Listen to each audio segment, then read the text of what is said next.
nation's commercial capital. This is the news at 10, live from Channels Television. Reporting tonight, Amarachi Ubani. Good evening and welcome tonight. 492-man National Conference reconvenes tomorrow in Abuja. Youth body kicks against a poor representation. Kaduna State Governor Mokta Yero seeks support of traditional rulers to end killings in the state.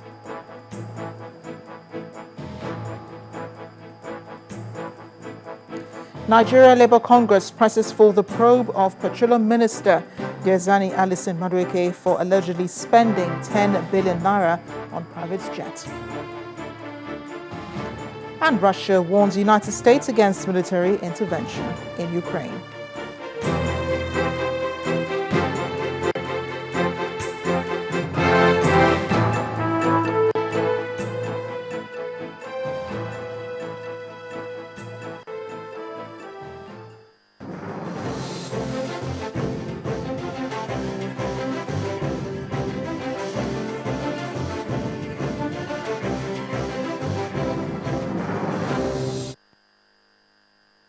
The delegates of the National Conference would reconvene in Abuja tomorrow to continue deliberations on the way forward for the country. A 492-man National Conference was inaugurated in Abuja by President Goodluck Jonathan with the charge to eschew ethnic interests and pursue genuine national unity among Nigerians.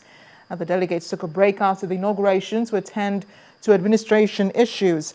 Deliberations at the conference will last for 3 months, and members are free to discuss all issues except the indivisibility of Nigeria.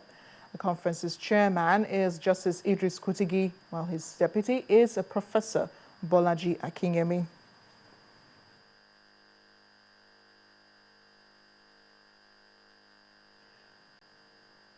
Well, staying with the conference, the new governor of Anambra State, Mr. Willie Obiano, is asking delegates representing the states to seek ways of ensuring the interests of the southeastern region.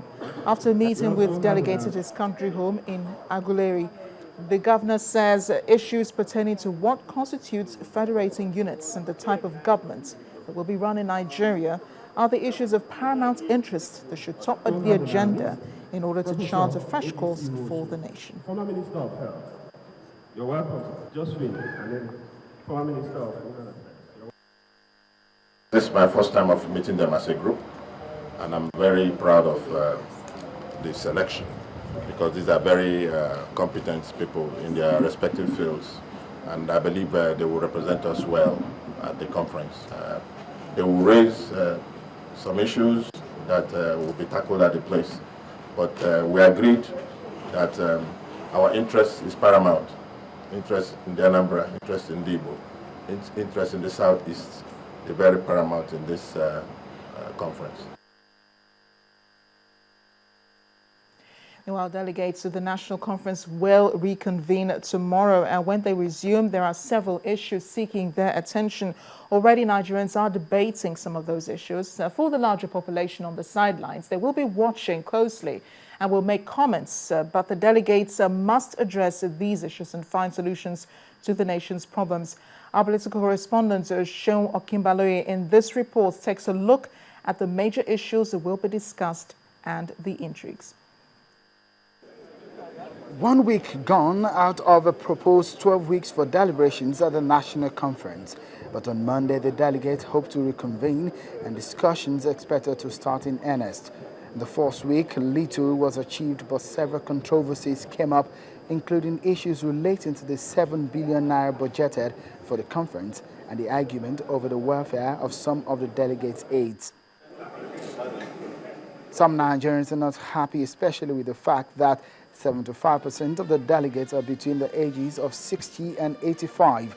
It's an issue a group believes frustrates the representation of the youth, the nation's active population. Who agitated for the conference? It's the people, the young people of this country that have agitated for this conference. Yes, it started 20 years ago by the elderly people. By the time the young people caught on to it, understood the issues and the agenda, they locked onto it. So how can we now have a conference today where the youth that it concerns, that is more pertinent about, are out. As the discussions commence, delegates and Nigerians alike are already anticipating some of the major issues that will be debated at the conference. Already one issue that has perhaps divided people from different regions is that of the system of government that could best suit our multi-ethnic nature. Some of the delegates say they will see that fiscal federalism is adopted, a system that will allow a weak center and a sort of dependent federating unit. That is already generating arguments too. The system of governance that is best for Nigeria will depend essentially on the values, attitudes of Nigerians. Some other issues that may enjoy robust debate will be resource control, as some regions believe there is no equity in the present administration of the nation's wealth. Other issues include power sharing, state creation, and state policing. When President Jonathan last year said the resolution of the conference will be passed on to the National Assembly, many critics dismissed the conference as a mere jamboree. But with the president's speech on the issue of referendum, some people may by now have a change of mind. The outcome of this conference will be a positive turning point for our country's development. We must seize this opportunity to cement the cleavages and fault lines that tend to separate us. 1 week down and 7 more to go, observers say the conference is an opportunity for Nigerians to change the fortunes of their own nation. How the delegates will make that happen, I guess we all must now wait and find out. Sheung Okimbaloye reporting for Channels Television News. Well, to further discuss some of the issues that the delegates will be discussing at the conference beginning tomorrow, I'm being joined now on the news at 10 by Mr. Osaho Ihehe. He is a solicitor of the Supreme Court. You're welcome to the news at 10. Thank you very much. Yes, so they begin serious discussions tomorrow. 492 delegates from across the country. What are the three most important issues you think they should focus on? The three most important issues. A lot of people have talked about fiscal federalism. A lot of people have talked about, but I'm worried about the fact that we're not going to be talking about whether we need to be together as Nigerians. Do we need to talk about that? I think we should talk about that. And thirdly, I think we should also talk about corruption and stealing of money by government officials. I think those are the three things that are after my heart.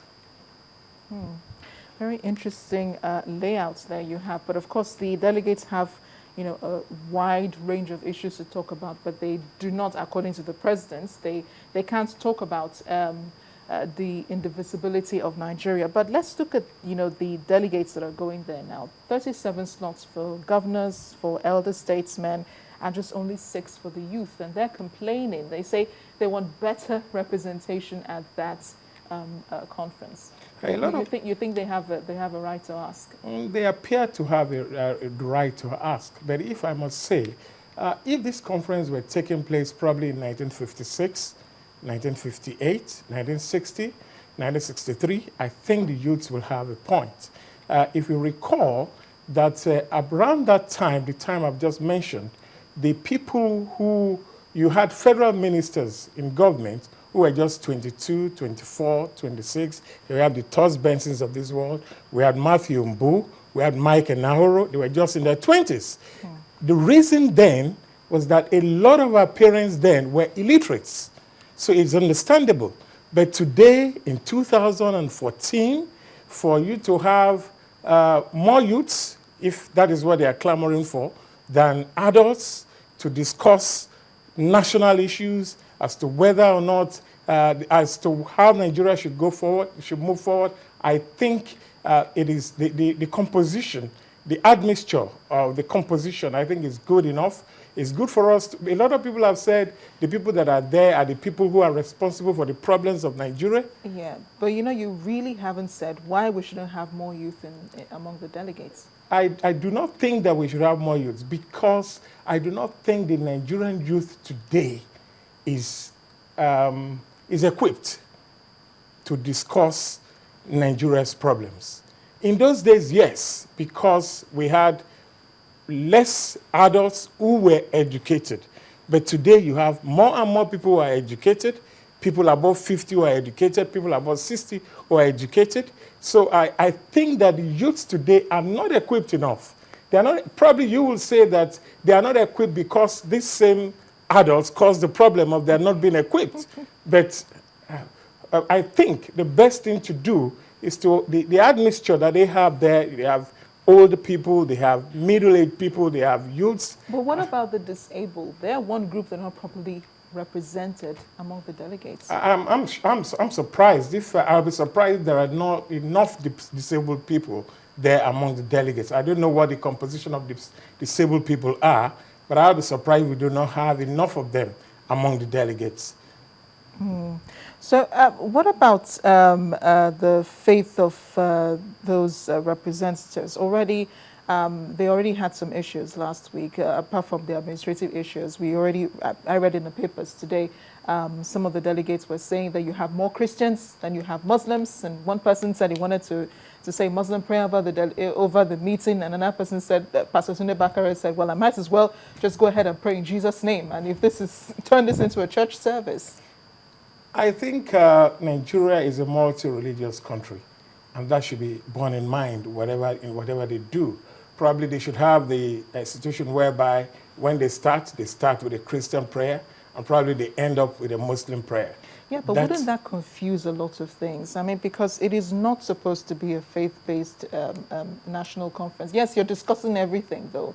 But you know, when you try to mix religion with politics and so many other things, it becomes more complicated, don't you think?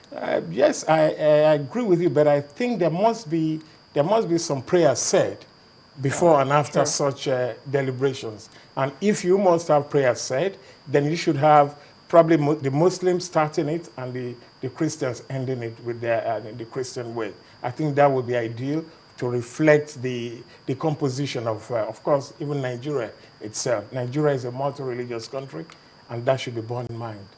So they have about 3 months to go about this. And already people are, well, I don't know if I should say this, but people are already complaining that they haven't even started working, and they're already complaining about how much their aides are going to get and how much everybody is going to get. Some have said they will dedicate their millions to the needy. Some are saying they will reject it.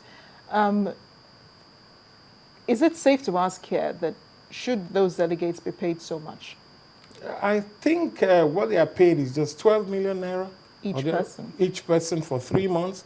I think it is reasonable, bearing in mind the cost of living in Abuja. Abuja, I think, is the most expensive state in this country. And if you have called people together to come and deliberate on national issues, I don't think any amount will be too big for you to give to those people to make sure that they are comfortable and they are able to have successful deliberations. Mr. Hare, thank you so much for sharing your thoughts with us on the News at 10. Mr. Osaho Ehehe is a solicitor of the Supreme Court. He discussed the national conference, which begins proper discussions tomorrow.